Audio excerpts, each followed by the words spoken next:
شهر رمضان الذي أنزل فيه القرآن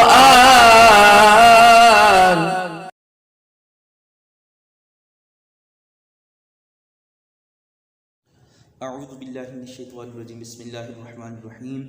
اردو ٹی وی کے معزز دوستو السلام علیکم۔ آپ ملاحظہ فرما رہے ہیں پارہ نمبر 9 کا تفصیلی خلاصہ اور اس کے اہم مضامین۔ پارہ نمبر 9 میں سورۃ الاعراف کی 119 اور سورۃ الانفال کی 40 آیات ہیں۔ یوں پارہ نمبر 9 کی کل آیات 159 اور اس کے تقریباً 18 رکوع ہیں۔ آغاز میں اللہ رب العزت ارشاد فرماتے ہیں قال الملأ الذين استكبروا من قومه لنخرجنك يا شعيب والذين آمنوا معك من قريتنا أو لتعودن في ملتنا، کہ قوم شعیب کی سرکش سرداروں کی اس دھمکی کا ذکر ہے کہ اے شعیب علیہ السلام ہمارے دین کی طرف پلٹ آؤ ورنہ ہم تمہیں اور تمہارے پیروکاروں کو جلا وطن کر دیں گے۔ شعیب علیہ السلام نے اللہ تعالیٰ سے التجا کی کہ اے اللہ ہمارے اور ہماری قوم کے درمیان حق کے ساتھ فیصلہ فرما دے۔ پھر ان پر قوم ثمود کی طرح عذاب نازل ہوا اور وہ ایسے نیست و نابود ہوئے کہ جیسے کچھ تھا ہی نہیں۔ آیت نمبر 96 میں اللہ رب العزت ارشاد فرماتے ہیں سورۃ الاعراف کی آیت نمبر 96 میں وَلَوْ أَنَّ أَهْلَ الْقُرَىٰ آمَنُوا وَاتَّقَوْا لَفَتَحْنَا عَلَيْهِمْ بَرَكَاتٍ مِّنَ السَّمَاءِ وَالْأَرْضِ وَلَٰكِن كَذَّبُوا فَأَخَذْنَاهُمْ بِمَا كَانُوا يَكْسِبُونَ، کہ اگر ان بستیوں والے ایمان لائے ہوتے اور تقوی کو اختیار کیا ہوتا تو ہم انہیں زمین و آسمان کی نعمتیں فراوانی سے عطا کر دیتے، لیکن حق کو جھٹلانے کے سبب وہ انجام بد سے دوچار ہوئے۔ اسی طرح آیت نمبر 103 میں اللہ ارشاد فرماتا ہے ثم بعثنا من بعدهم موسى بآياتنا إلى فرعون وملئه فظلموا بها فانظر كيف كان عاقبة المفسدين، پھر ہم نے بھیجا ان کے بعد موسیٰ کو اپنی آیات کے ساتھ فرعون اور اس کے درباریوں کی طرف، تو انہوں نے ظلم کیا ان کے ساتھ، چنانچہ دیکھیے کیسا ہوا انجام فساد کرنے والوں کا۔ یعنی سابقہ امتوں میں جو بھی سرکش گزرے، قرآن مجید فرقان حمید میں سابقہ امتوں کا ذکر جہاں آیا ہے ان کی واقعات کو اساطیر الاولین، گزرے ہوئے لوگوں کی کہانیوں کا نام دیا گیا ہے، تو ان کی عبرت ناک واقعات کو بیان کر کے حقیقت میں اللہ رب العزت اہل قرآن کو یعنی قرآن سے استفادہ کرنے والے لوگوں کو راہ راست پر آنے کی دعوت دیتے ہیں۔ پھر اس کے بعد اللہ رب العزت ارشاد فرماتے ہیں کہ موسیٰ علیہ السلام نے ان کو دعوت حق دی اور کہا کہ میں تمہارے پاس واضح نشانیاں لایا ہوں اور بنی اسرائیل کو میرے ساتھ بھیج دو۔ فرعون نے معجزات پیش کرنے کے لیے کہا، حضرت موسیٰ علیہ السلام نے اپنا عصا زمین پر ڈالا تو وہ واضح اژدہا بن گیا، انہوں نے اپنا ہاتھ گریباں سے نکالا تو وہ دیکھنے والوں کے لیے روشن ہو گیا۔ فرعون کے سرداروں نے حق کو قبول کرنے کی بجائے اسے جادو قرار دیا اور کہا کہ یہ تمہیں اپنے ملک سے نکالنا چاہتا ہے۔ انہوں نے کہا کہ اس معاملے کو ذرا ڈھیل دو اور جادوگروں کو جمع کرو۔ یعنی فرعون کے دربار میں موسیٰ علیہ السلام فرعون اور موسیٰ علیہ السلام کا جو واقعہ ہوا جس میں فرعون کی طرف سے درباری جادوگروں کو بلایا گیا، انہوں نے رسیاں پھینکی جن سے سانپ بن گئے، پھر موسیٰ علیہ السلام نے اپنا عصا پھینکا جو ایک اژدہا کی صورت اختیار کر گیا اور ان تمام سانپوں کو کھا گیا۔ انبیاء علیہ السلام کی شخصیات سے رونما ہونے والے معجزات کا حقیقت میں مقصد لوگوں کو راہ راست کی طرف متوجہ کرنا، مائل کرنا، قائل کرنا ہوتا ہے۔ گویا اللہ تعالیٰ عز و جل نے انبیاء علیہ السلام کی سیرت میں ان معجزات کو رکھا کہ لوگ ان سے مرعوب ہو کر راہ حق پر آ سکیں۔ سورۃ الاعراف کی آیت نمبر 130 میں ارشاد ہے وَلَقَدْ أَخَذْنَا آلَ فِرْعَوْنَ بِالسِّنِينَ وَنَقْصٍ مِّنَ الثَّمَرَاتِ لَعَلَّهُمْ يَذَّكَّرُونَ، اور البتہ تحقیق ہم نے پکڑا آل فرعون کو قحط سالیوں کے ساتھ اور پھلوں میں نقصانات کرنے کے ساتھ تاکہ وہ نصیحت حاصل کریں۔ پھر اللہ رب العزت کی طرف سے بعض قوموں پر جو مختلف قسم کے عذاب آئے یا مختلف قسم کی آزمائشیں آئیں تو ان کا مقصد بھی حقیقت میں اللہ رب العزت کی طرف ان لوگوں کو احساس دلانا کہ کوئی قدرت ہے، کوئی طاقت ہے جو ہر کام پر قادر ہے۔ تو گویا فرعون اور اس کی قوم پر آنے والے عذاب اور ان کی طرف قحط سالیوں کا ذکر سورۃ الاعراف کی ان آیات میں ہے۔ پھر آیت نمبر 144 میں سورۃ الاعراف کی آیت نمبر 144 میں ارشاد ہے قال یا موسیٰ انی اصطفیتک علی الناس برسالاتی وبکلامی فخذ ما آتیتک وکن من الشاکرین۔ اللہ نے کہا اے موسیٰ بلا شبہ میں نے چن لیا ہے تجھے لوگوں پر اپنے پیغامات پہنچانے کے لیے اور اپنی ہم کلامی کے لیے، لہٰذا تو لے جو کچھ میں نے تجھے دیا اور تو ہو جا شکر گزاروں میں۔ انبیاء علیہ السلام کی سیرت اللہ تعالیٰ عز و جل کے بندوں کے لیے اور بالخصوص اہل ایمان کے لیے بہترین مشعل راہ ہے۔ تو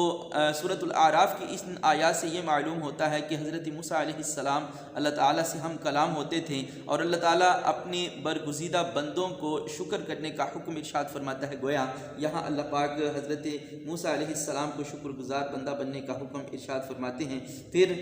سورۃ الاعراف کی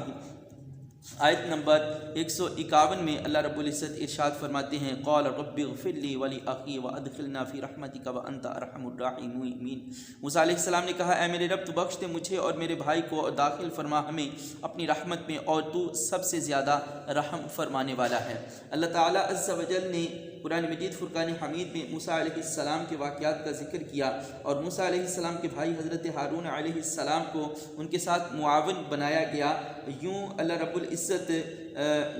قرآن مجید فرقان حمید میں موسیٰ علیہ السلام کے ساتھ حضرت ہارون کا ذکر بھی ارشاد فرماتے ہیں اور موسیٰ علیہ السلام اپنے لیے اور اپنے بھائی کے لیے دعا کرتے ہیں۔ موسیٰ علیہ السلام کی دعا اور کلمات استغفار کا ذکر ہے۔ آگے چل کر بتایا کہ غصہ ٹھنڈا ہونے پر موسیٰ علیہ السلام نے تورات کی تختیوں کو اٹھایا جن کی تحریر میں اللہ سے ڈرنے والوں کے لیے ہدایت اور رحمت کی نوید تھی، یعنی اللہ کے حضور جب کوئی شخص استغفار کرتا ہے، اللہ کے حضور اپنے گناہوں پر معافی طلب کرتا ہے تو اللہ وحدہ لا شریک انہیں اپنے انعامات سے نوازتا ہے۔ پھر اس کے بعد آیت نمبر 155 اور آیت نمبر 158 میں اللہ رب العزت ارشاد فرماتے ہیں وَاخْتَارَ مُوسَىٰ قَوْمَهُ 70 رَجُلًا لِمِيقَاتِنَا فَلَمَّا أَخَذَتْهُمُ الرَّجْفَةُ قَالَ رَبِّ لَوْ شِئْتَ أَهْلَكْتَهُمْ۔ کہ اللہ رب العزت ارشاد فرماتے ہیں اور منتخب کیے موسیٰ نے اپنی قوم میں سے 70 آدمی ہمارے مقررہ وقت کے لیے، پھر جب پکڑ لیا ان کو زلزلے نے تو موسیٰ نے کہا کہ اے میرے رب اگر تو چاہتا تو ہلاک کر دیتا انہیں اس سے پہلے اور مجھے بھی، کیا تو ہلاک کرتا ہے ہمیں بوجہ اس کے جو کیا بے وقوفوں نے ہم میں سے۔ تو اللہ رب العزت سورۃ الاعراف کی ان آیات میں موسیٰ علیہ السلام اور موسیٰ علیہ السلام کی قوم کے ان 70 لوگوں کا ذکر ارشاد فرماتا ہے۔ اللہ کریم ارشاد فرماتا ہے کہ تمہیں موسیٰ علیہ السلام کی دعا کا ذکر ہے۔ پھر اللہ کریم ارشاد فرماتے ہیں کہ جو ایمان کے ساتھ تقوی اختیار کریں گے، زکوٰۃ دیں گے اور عظیم رسول نبی امی یعنی محمد الرسول اللہ صلی اللہ علیہ وآلہ وسلم کی پیروی کریں گے، جس کا ذکر وہ اپنے پاس تورات اور انجیل میں لکھا ہوا پاتے ہیں، اور یہ نبی ان کو نیکی کا حکم دے گا اور برائی سے روکے گا اور پاکیزہ چیزوں کو ان کے لیے حلال کرے گا اور ناپاک چیزوں کو حرام کرے گا اور بدعمالیوں کا بوجھ اور ان کے گلوں میں پڑے ہوئے طوق اتار دے گا۔ سو جو لوگ ان پر ایمان لائے اور ان کی تعظیم اور نصرت کی اور اس نور ہدایت کی پیروی کی جو ان کے ساتھ نازل کیا گیا، وہی فلاح پانے والے ہیں۔ اس کے بعد رسول اللہ صلی اللہ علیہ وآلہ وسلم کی رسالت عامہ کا ذکر ہے۔ ارشاد ہے موسیٰ علیہ السلام کی پتھر پر ضرب سے ان کے قوم کے 12 قبیلوں کے لیے 12 چشمے جاری ہونے کے معجزے کا بیان ہے۔ اس کے بعد اس امر کا بیان ہے کہ بنی اسرائیل کو حکم ہوا کہ معافی مانگتے اور سجدہ کرتے ہوئے بیت المقدس میں داخل ہو جاؤ، مگر انہوں نے اس مسئلے میں تحریف کی۔ مزید بتایا کہ سمندر کے کنارے ایلا نامی بستی میں انہیں ہفتے کے دن مچھلیوں کے شکار سے منع کیا گیا، مگر انہوں نے اللہ کے حکم کی نافرمانی کی۔ بنی اسرائیل کی نافرمانیوں کے باعث انہیں ان کی صورتوں کو مسخ کر کے بندر بنایا گیا۔ سورۃ الاعراف کے علاوہ سورۃ البقرہ کی آیات میں بھی اللہ رب العزت ان مضامین کا ذکر ارشاد فرماتے ہیں۔ آیت نمبر 172 میں اللہ سبحانہ و تعالی کی طرف سے حکم ہے کہ اللہ تعالیٰ نے بنی آدم کی ارواح کو جمع کیا اور ان سے اپنی ربوبیت کا اقرار کروایا۔ اس اقرار کو عہد الست سے تعبیر کیا جاتا ہے۔ قرآن مجید فرقان حمید کی سورۃ الاعراف کی آیت نمبر 172 میں اللہ رب العزت اس کا ذکر ارشاد فرماتے ہیں وَإِذْ أَخَذَ رَبُّكَ مِن بَنِي آدَمَ مِن ظُهُورِهِمْ ذُرِّيَّتَهُمْ وَأَشْهَدَهُمْ عَلَىٰ أَنفُسِهِمْ أَلَسْتُ بِرَبِّكُمْ قَالُوا بَلَىٰ شَهِدْنَا أَن تَقُولُوا يَوْمَ الْقِيَامَةِ إِنَّا كُنَّا عَنْ هَٰذَا غَافِلِينَ۔ پھر آیت نمبر 179 میں اللہ رب العزت ارشاد فرماتے ہیں وَلَقَدْ ذَرَأْنَا لِجَهَنَّمَ كَثِيرًا مِّنَ الْجِنِّ وَالْإِنسِ لَهُمْ قُلُوبٌ لَّا يَفْقَهُونَ بِهَا وَلَهُمْ أَعْيُنٌ لَّا يُبْصِرُونَ بِهَا وَلَهُمْ آذَانٌ لَّا يَسْمَعُونَ بِهَا أُولَٰئِكَ كَالْأَنْعَامِ بَلْ هُمْ أَضَلُّ أُولَٰئِكَ هُمُ الْغَافِلُونَ۔ اور البتہ تحقیق ہم نے پیدا کیے جہنم کے لیے بہت سے جن اور انسان، ان کے دل میں لیکن نہیں وہ سمجھتے اس کے ساتھ حق کو، اور ان کی آنکھیں ہیں لیکن نہیں وہ دیکھتے ان کے ساتھ، اور ان کے کان ہیں لیکن وہ نہیں سنتے ان کے ساتھ۔ یہی لوگ ہیں جو چوپایوں کی مانند، بلکہ وہ ان سے بھی زیادہ گمراہ ہیں، یہی لوگ غافل ہیں۔ قرآن مجید فرقان حمید میں اللہ رب العزت ایک اور جگہ سورۃ الانفال میں بھی ارشاد فرماتا ان شر الدواب، کہ جو لوگ اللہ کے حکم کو سنتے ہیں لیکن سننے کے بعد آگے نہیں پہنچاتے، عمل نہیں کرتے، گویا وہ گونگے بہروں جیسے ہیں اور وہ بدترین جاندار ہیں۔ یہاں بھی اللہ رب العزت ایسے مفہوم، ایسے مضمون کا ذکر ارشاد فرماتے ہیں۔ سورۃ الاعراف کے بعد پارہ نمبر 9 میں سورۃ الانفال کا آغاز ہے۔ سورۃ الانفال مدینہ منورہ شریف میں یعنی ہجرت کے بعد نازل ہوئی، اور اس میں کل 75 آیات اور 10 رکوع ہیں۔ سورۃ الانفال لفظی معنی انفال کے مال غنیمت ہیں کہ اس میں کفر اور اسلام کے درمیان ہونے والی پہلی جنگ غزوہ بدر میں حاصل ہونے والے مال غنیمت کی تقسیم کا ذکر ہے۔ صحابہ کو جب مال غنیمت حاصل ہوا تو رسول اللہ صلی اللہ علیہ وآلہ وسلم سے اس کے متعلق استفسار کیا، عرض کی، پوچھا، تو اللہ نے قرآن میں حکم ارشاد فرما دیا یسألونک عن الانفال، یہ آپ سے مال غنیمت کے بارے میں پوچھتے ہیں۔ قل الانفال للہ والرسول، کہہ دیجیے مال غنیمت اللہ اور اس کے رسول کا مال ہے۔ فاتقوا اللہ واصلحوا ذات بینکم واطیعوا اللہ ورسولہ ان کنتم مؤمنین۔ پھر اس کے بعد سورۃ الانفال میں ہی اللہ رب العزت غزوہ بدر کے واقعات کو تفصیل سے ارشاد فرماتے ہیں کہ غزوہ بدر کے دوران جب رسول اللہ صلی اللہ علیہ وآلہ وسلم مجاہدین کی جماعت کو لے کر مدینہ منورہ سے بدر کی طرف نکلے تو منافقین اپنے ساتھیوں کو لے کر الگ ہو گئے۔ پھر اس کے بعد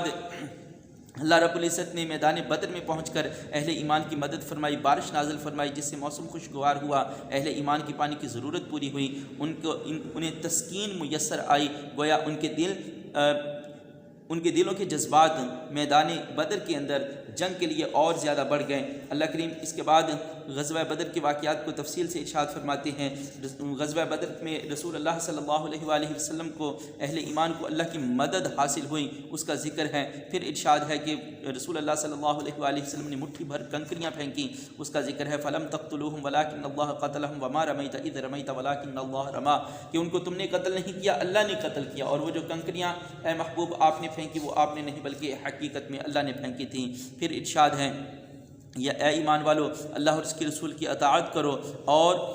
ولا تولوا عنہ وانتم تسمعون، اور ان لوگوں میں سے نہ ہو جاؤ جو سن کر منہ پھیر لیتے ہیں، اعراض کر لیتے ہیں۔ پھر ذکر ہے ان شر الدواب عند اللہ الصم البکم الذین لا یعقلون، بہرے گونگے لوگ جو عقل نہیں رکھتے بدترین جاندار ہیں، یعنی ظاہری طور پر وہ بہرے گونگے نہیں بلکہ دین کا حکم سن کر آگے سنانے میں وہ بہرے گونگوں جیسا عمل کرتے ہیں، مظاہرہ کرتے ہیں۔ اللہ رب العزت سورۃ الانفال کی مزید آیات میں بھی غزوہ بدر کے واقعات ارشاد فرماتے ہوئے ارشاد فرماتے ہیں کہ کفار و مشرکین کی سرکشی کا ذکر ہے کہ رسول اللہ صلی اللہ علیہ وآلہ وسلم کی مخالفت میں وہ لوگ اس حد تک سرکش تھے، حد سے بڑھنے والے تھے کہ بیت اللہ شریف کے باہر سیٹیاں اور تالیاں بجا کر اہل ایمان کی نماز کو خراب کرنے کی کوشش کرتے ہیں، اور معاذ اللہ استغفر اللہ، اللہ تعالیٰ عز و جل سے کھل کے انہوں نے مطالبہ کیا وَإِذْ قَالُوا اللَّهُمَّ إِنْ كَانَ هَذَا هُوَ الْحَقَّ مِنْ عِنْدِكَ فَأَمْطِرْ عَلَيْنَا حِجَارَةً مِنَ السَّمَاءِ أَوْ ائْتِنَا بِعَذَابٍ أَلِيمٍ، کہ اے اللہ اگر قرآن سچا ہے اور ہم جو اس کی مخالفت کر رہے ہیں تو ہم پر آسمان سے پتھر برسا دے یا کوئی اور دردناک عذاب بھیج دیں۔ تو اللہ رب العزت ارشاد فرماتا ہے کہ اللہ ضرور تمہیں عذاب کرتا جو تمہارے عمل ہیں، لیکن رسول اللہ صلی اللہ علیہ وآلہ وسلم کی تم میں موجودگی اور دوران طواف استغفار کرنے کی بدولت اللہ رب العزت تمہیں عذاب نہیں دیتا۔ پارہ نمبر 10 کی تفسیری خلاصے کے لیے انتظار کیجیے اگلی ویڈیو کا۔